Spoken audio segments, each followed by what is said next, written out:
This machine can read your thoughts out loud. Let's talk about it.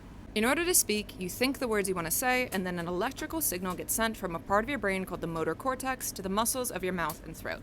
Those muscles then respond, and you speak the words aloud. But sometimes that pathway can get interrupted. People can think the words just fine, but for whatever reason, the muscles can't respond. But if you can measure those brain-to-muscle signals and identify which mouth parts are being told to flex in what order, you can essentially map out what words would come out as a result.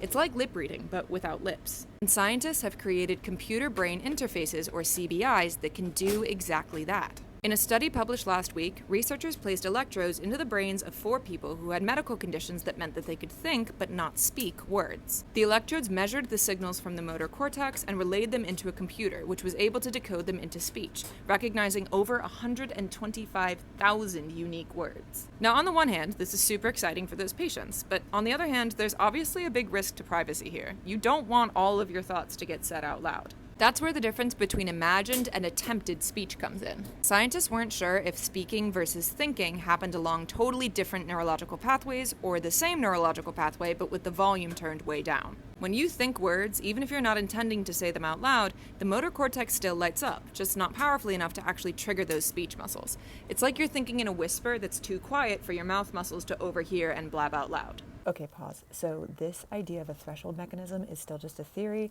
Brains are really complicated, and it's almost definitely not like always and the only way it works, but this paper provides some really good evidence that it is at least part of the picture. This means that CBIs might have difficulty distinguishing between inner and outer thoughts. To get around this, researchers used machine learning to train computers to ignore the signals that occurred below the threshold for attempted speech. They also very cleverly programmed in a code word that a participant could think in order to turn the translation software on and off, essentially muting and unmuting the computer at will.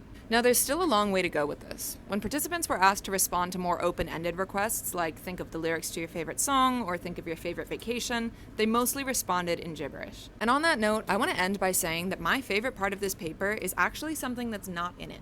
The authors refused to report the answers that those patients had given to those open-ended questions because they couldn't be sure that they represented the patient's actual thoughts. They didn't want to attribute quotes to the participants that they hadn't actually intended to communicate. In doing so, they did a really good job of protecting not just their participants' privacy, but also their dignity and autonomy. And I just think that's neat.